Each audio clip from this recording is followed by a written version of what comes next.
This is my interview with my grandma for my media literacy class. My grandma has been a college professor, obviously a mother and a grandma, which she's done both a very good job at. And right now, she's what I hold her the most respect for. She's being a mother again. And you'll find out in this interview about why I think she's a hero to me.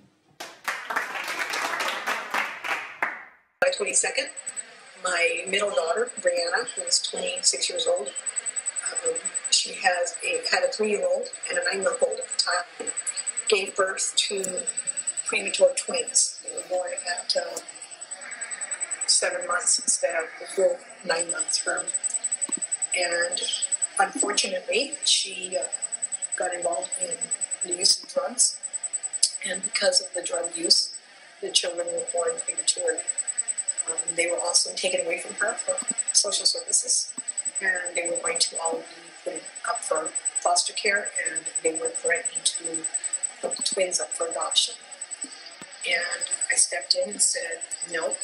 I was unemployed at the time, so I decided that I was going to take the children. And so I've had the children ever since. Yeah. Michael was born with... He didn't have any birth defects. However, when he was born, when babies are born, they have life signs, and there are 10 that they count, 10 life signs. Michael had 2. Really? So in essence, he was very close to death. Uriah had 8, so she was much better off.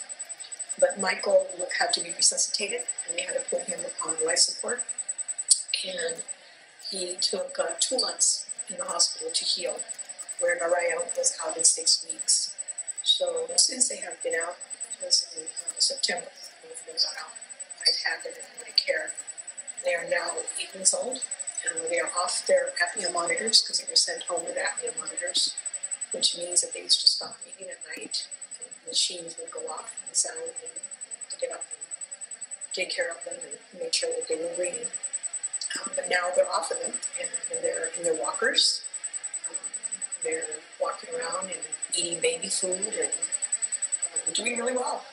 That's good. Almost normal little 6-month-olds because they are still 2 months premature. Right. And Gabriel is now 4.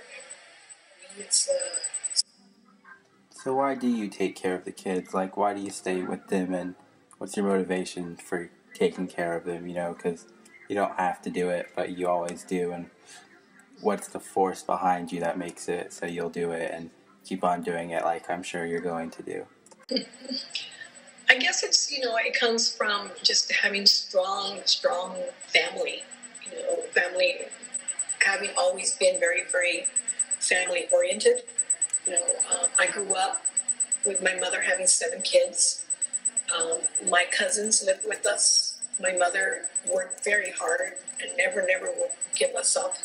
She always worked really hard to make sure that we were fed, and even though we were poor, she would never think of giving us up. And even when Mom went into the hospital with tuberculosis, and they wanted to take my brothers and sisters, I would let them do it. I was 17 at that time. Right. And it took over raising them. They're all younger than I am. They were young at the time. If I was 17, that means the youngest one was like 7 years old. I lost my son. I know how painful it is to lose a child. And I think it would have been, I'm sorry. Okay. It would have been even very painful to have lost them. Especially Gabriel, because I raised Gabriel too, when he lived with me in Wisconsin. Then to think of them being broken up and not knowing each other, growing up separate, because I really felt like if they went into the foster care system, the social services would have had put up the babies for adoption, because that's what they wanted to do, and they kept telling me that we're going to do that, and there's no way I was going to let that happen, and they would not be in our lives. We wouldn't even know them. They would have been being raised by strangers, and I just couldn't let that happen. I just can't see. I mean, they're so precious right now. I see them running around and even though they give me a lot of grief, and that they're hard to deal with, but it's reality. It's what it is, and just go day by day. Just do the best I can to raise the best I can and show them as much love as I can.